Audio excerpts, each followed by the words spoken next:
မင်္ဂလာပါယနေ့ဇန်နဝါရီလ21ရက်နေ့မှာနားဆင်ခွန်အားယူရမယ်နှုတ်ဘတ်တော်မြတ်ရဲ့ခေါင်းစဉ်ကတော့စွမ်းအားကြီးသောဥပစ္စေဆရာဖြစ်ပါတယ်ရှေးဥစွာဆုတောင်းကြရအောင်ကောင်းကင်ဘုံ၌ရှိတော်မူသောဖခင်သခင်ဤမနေ့ခင်တွေကိုရောကိုကျေးဇူးတင်နေကိုရှင်ဖျား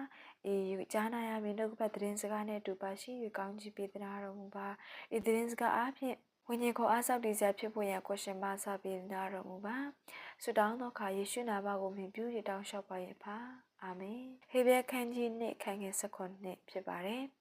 ထို့ကြောင့်ခရစ်တော်သည်လူတို့၏အပြစ်ဖြေစရာအကြောင်းကိုစီရင်၍ဖျားသခင်နှင့်ဆက်ဆိုင်သောအရာတို့၌ဂရုဏာနှင့်၎င်းတစ္ဆာနှင့်၎င်းပြည့်စုံသောယစ်ပရောဟိတ်အကြီးဖြစ်အံ့သောငါမိမိညီကိုယ်တို့နှင့်လုံးလုံးတူရသောအကြောင်းရှိ၏လူသားတွေနားမလည်နိုင်တဲ့အံ့ဩဖွယ်အရာကတော့ကယ်တင်ရှင်ကလူသားတွေအတွက်ဆွန့်လွတ်အနစ်နာခံကယ်တင်ခြင်းပဲဖြစ်ပါတယ်။တန်ရှင်ရဌာနမှာကိုရောဟာကျွန်ုပ်တို့တွေအတွက်လှုပ်ဆောင်စရာအားလုံးကိုကိုစားဝင်ရောက်လှုပ်ဆောင်နေပါတယ်။ကိုရောကရှစ်ကောင်တပွဲတင်လူပူဇော်ခြင်းကိုခံခဲ့ရပါတယ်။ကျွန်ုပ်တို့တွေဒုက္ခချမ်းသာရရှိနိုင်ရန်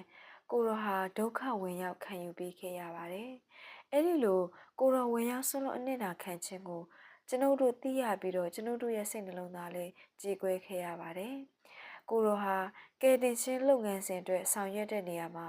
ဖျားသခင်ဟာတရားမျှတကြောင်းကိုတန့်ရှင်းစွာပြုတော်မူခဲ့ပါတယ်။ဖျားသခင်ဤသားတော်ဟာအသက်ရှင်ဆုံးအမှုမြတ်ဆုံးဖြစ်ပါတယ်။အခြားမည်သူတူတယောက်ကမျှကိုရောလောက်မသက်ရှင်နိုင်တော့လေကိုရောဟာအနှိမ့်ကြဆုံးအယုံညံ့ဆုံးသောနေရာကိုကြွဆင်းပြီးတော့အပြစ်သားတွေဖြစ်တဲ့ကျွန်ုပ်တို့ကိုကယ်တင်ပေးခဲ့ရပါတယ်။ကိုရောအပြင်အခြားဘယ်သူကမှအပြစ်ဖြေရရေးအဖြစ်ကောင်းကင်တရားရုံးမှလက်ခံနိုင်မည်မဟုတ်ပါ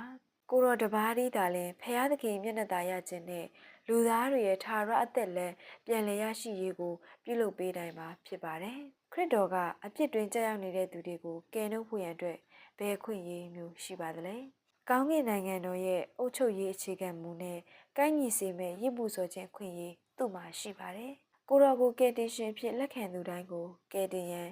ကောက်ကျစ်တဲ့ရန်သူစရန်ကိုအနိုင်ယူဖို့ရန်မှန်ကန်တဲ့သစ္စာဆောင်သိမှုနဲ့ဤကဘာမြေကိုကြွဆင်ခဲ့ပါတယ်။ကရာနီရဲ့လက်ဝါးကတိုင်မှာမိမိရဲ့အသက်နဲ့ရွေးနှုတ်ခြင်းဖို့ကိုပေးဆက်ခဲ့ရတယ်။သို့သောစာရန်ဟာလိန်လည်လက်ဖျားပြီးမတရားချုပ်နှောင်ထားတဲ့လူသားအလုံးကိုလွတ်မြောက်စေရန်စွမ်းဆောင်နိုင်ခဲ့တယ်။ထို့ကြောင့်ဖျားသခင်ရဲ့နိုင်ငံတော်မှာဘုံကြီးတဲ့သစ္စာဆောင်တည်သူအဖြစ်သတ်မှတ်ခြင်းခံရတယ်။လူသားကိုကယ်ရန်အတွက်မိမိအခွင့်အရေးအားလုံးကိုဆွလွတ်ခဲ့ရတယ်။ထို့ကြောင့်ခရစ်တော်သည်လူတို့၏အပြစ်ဖြေစရာအကြောင်းကိုစီရင်၍ဖျားသခင်နှင့်ဆက်ဆိုင်သောအရာတို့၌ဂရုဏာနှင့်၎င်းတစ္ဆာနှင့်၎င်းပြည့်စုံသောယစ်ပရောဟိတ်အကြီးဖြစ်အံ့သောကမိမိညီကိုယ်တို့နှင့်လုံးလုံးတူရသောကြောင့်ရှိ၏ဟေဘဲခန်းကြီးနှင့်ခန်းငယ်19ဖြစ်ပါတယ်ဒီကနေ့မှာကျွန်ုပ်တို့တွေအတွက်ပုံမဆင်ခြင်ရမယ့်အကြောင်းအရာကတော့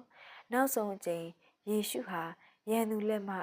မြေသို့နှုတ်ဆောင်ခဲ့သည်။ကြားနာသူရောက်စီတိုင်းဖို့ဖျားရှင်ကောင်းကြီးပေးပါစေ။